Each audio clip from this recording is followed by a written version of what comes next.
In today's video, I'm going to teach you how to install and use the correct Microsoft Teams app on Windows 11. Before we get started, make sure to hit like, subscribe, and turn on the notification bell so you never miss a new tutorial. If you find this video helpful, don't forget to drop a comment below. I'd love to hear your thoughts and questions.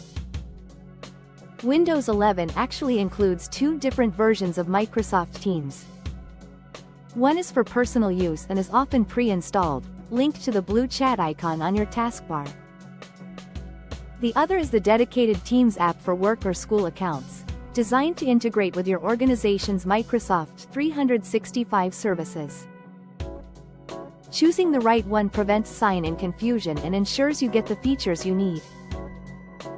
If you use Teams for work or school, start by installing the dedicated business version. Open your web browser and go to the official Microsoft Teams download page. On that page, look for the section labeled Microsoft Teams for Work or School, and select the button that says Download the Teams app. This will save an installer file to your computer, typically in your Downloads folder.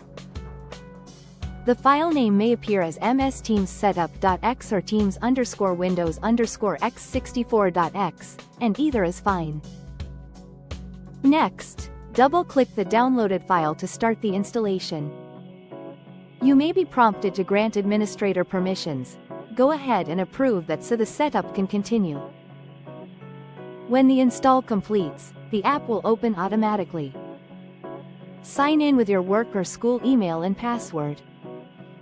This is the version most organizations expect you to use, and it will connect properly to your company's chats, meetings, files, and calendar. Now, to avoid mixing the two versions, it's a good idea to remove the personal one if you only use a work or school account.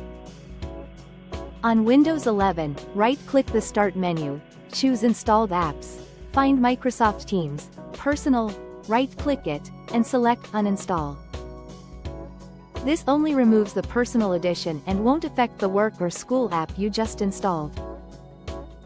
If you're using Teams for friends and family instead, you can stick with the pre-installed personal version.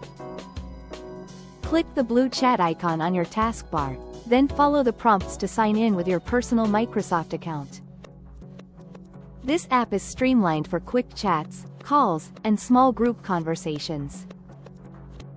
To recap, use the download and install method for the work or school edition, and the taskbar chat shortcut for the personal edition.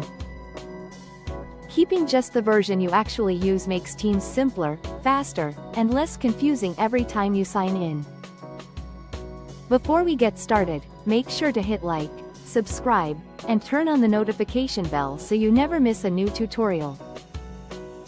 If you find this video helpful, don't forget to drop a comment below. I'd love to hear your thoughts and questions.